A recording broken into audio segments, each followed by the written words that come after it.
itu lebih banyak dibandingkan dengan apabila sudah banding kasasi PK. Jadi kita mengatakan bahwa pledoi kita nanti akan terutama fokus ke arah pelanggaran hukum acara yang serius, yang menurut undang-undang hukum acara tidak boleh dilanggar. Akibatnya dakwaan batal demi hukum. Contoh salah satu adalah itu WA dari Teddy Minahasa tanggal 24 September yang menyatakan musnahkan, hapus, itu tidak pernah ditunjukkan kepada satu saksi manapun. Betul nggak? Tidak ada satu saksi pun dalam BAP ditanyakan soal itu. Ya, jadi memang penyidikan itu hal-hal yang sangat menguntungkan terdakwa tidak diungkapkan tidak ditanyakan kepada saksi. Padahal itulah adalah kunci pokok bahwa untuk penyerahan narkoba 3 Oktober dan sebagainya, Teddy Minahasa sama sekali sudah perintahkan musnahkan. Ya, dan semua saksi mengakui bahwa termasuk saksi ahli sudah saya tunjukkan adanya chatting mengatakan musnahkan tersebut, dan semua mengakui memang ada, tapi saksi ahli mengatakan, misalnya ahli bahasa tidak ditanyakan, juga ahli pidana dari JPU yaitu Dr. Epa juga tidak ditanyakan. Jadi kita banyak hal-hal yang bisa mendalilkan bahwa dakwaan tersebut batal demi hukum. Itu aja dulu sementara. Ada pertanyaan?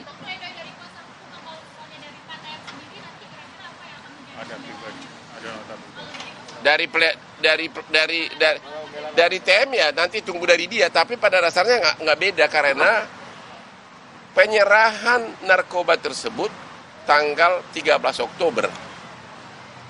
Padahal tanggal 28 September atau kurang lebih 3 minggu sebelumnya, Teddy sudah mengatakan musnahkan.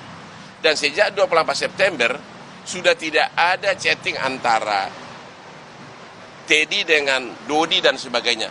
Benar-benar tidak ada lagi chatting. Kalau Dodi mengatakan iya, berarti itu namanya satu saksi. Dan satu saksi bukanlah saksi. Jadi hampir semua yang dituduhkan tersebut tidak ada saksinya. Oke? Yang paling fatal adalah pelanggaran Undang-Undang ITE yang mengatakan bahwa bukti chatting harus diforensik dulu, baru ditanyakan kepada para saksi. Ternyata yang ditunjukkan kepada para saksi tersebut adalah yang seperti ini, dipenggal-penggal seperti ini, dipenggal-penggal, dipoto, dipenggal, bahkan sidik jari daripada penyidik kelihatan. Itu yang ditanyakan kepada saksi di BAP. Jadi dalil kita salah satu adalah seluruh BAP dalam perkara ini batal demi hukum. Karena apa? Ini kan bukti awalnya kan hanya chatting WA.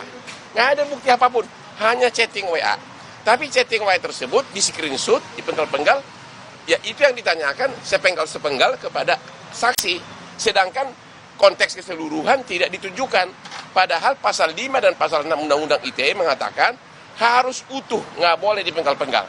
Itulah pelanggaran hukum acara yang sangat serius, dan oleh karenanya kita akan tetap meminta surat dakwaan batal demi hukum. Ya kalaupun nanti di PN karena tekanan publik, kan masih ada banding kasasi PK.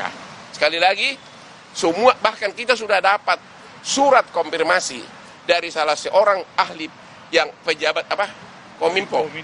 Salah seorang pejabat Kominfo yang juga ikut membuat undang-undang ITE sudah memberikan juga surat keterangan tertulis yang nanti akan kita pakai sebagai bukti bahwa seluruh chatting yang dipenggal-penggal yang ditanyakan kepada saksi dalam BAP tidak sah sebagai bukti, dan oleh karenanya, karena BAP dasarnya adalah chattingan yang dipenggal-penggal, maka seluruh BAP batal demi hukum, dan oleh karenanya surat dakwaan batal demi hukum.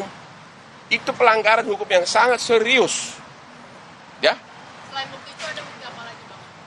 Jilid perbandingan, Bang. Banyak kali.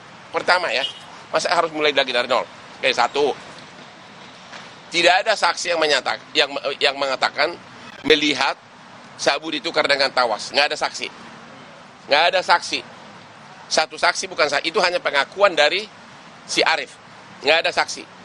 Yang kedua, 7 pejabat yang menandatangani berita acara pemusnahan tidak dipanggil sebagai saksi dalam perkara ini. Tidak dipanggil padahal mereka memusnahkan. Tidak ada dalam BAP. Yang ketiga, semua polisi Bukit Tinggi yang melaksanakan pemusnahan dan yang menyidik kasus narkoba di Bukit Tinggi, tidak ada satupun pertanyaan apa benar sabu ditukar dengan tawas. Ya, udah 3 ya tadi. Udah berapa kelemahannya? Udah 3. Yang keempat, sabu yang di Jakarta itu apa kaitannya dengan sabu yang di Bukit Tinggi? Tidak ada uji lab perbandingan. Tidak ada uji lab perbandingan.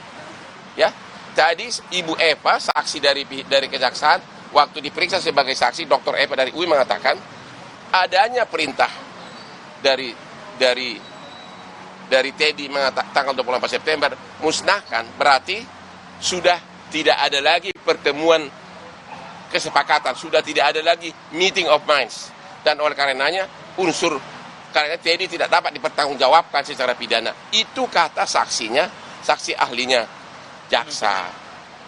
Ya, itu dia. Jadi semua yang dan saudara, kita sudah mendengarkan keterangan dari kuasa hukum dari Teddy Minahasa. Dan tadi kita juga pada saat sidang sama-sama menyaksikan bahwa sempat terjadi negosiasi antara Hotman Paris, kuasa hukum dari Teddy Minahasa, dan juga majelis hakim terkait durasi atau waktu sidang pembelaan yang nantinya akan dilakukan oleh kuasa hukum dan tim dari Teddy Minahasa. Tadi Hotman Paris selaku kuasa hukum dari Teddy Minahasa meminta waktu sekitar 2 minggu. Namun sempat terjadi negosiasi dengan majelis hakim menawarkan 11 hari. Namun hal tersebut kembali ditangguhkan oleh kuasa hukum dari Teddy Minahasa. Hotman Paris menyatakan bahwa untuk durasi duplik dikurangi, sementara untuk nota pembelaan diperpanjang menjadi 2 minggu. Dengan sepakat 13 April 2023 nanti dalam waktu 2 minggu, sidang nota pembelaan Teddy Minahasa akan kembali digelar di Pengadilan Negeri Jakarta Barat.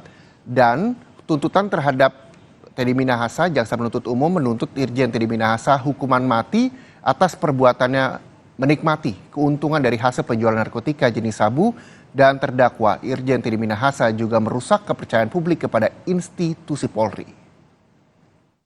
Telah terbukti secara sah dan meyakinkan bersalah melakukan tindak pidana turut serta melakukan secara tanpa hak atau melawan hukum, menawarkan untuk dijual, menjual, menjadi perantara dalam jual beli, menukar dan menyerahkan narkotika golongan 1 bukan tanaman yang beratnya lebih dari 5 gram.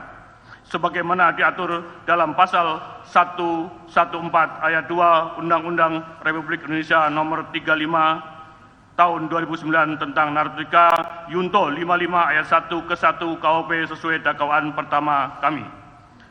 2. Menjatuhkan terhadap terdakwa Teddy Minahasa Putra bin Haji Abu Bakar dengan pidana mati.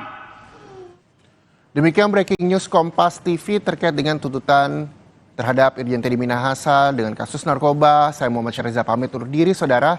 Terima kasih dan selamat menyaksikan acara kami selanjutnya di Kompas TV, independen, terpercaya.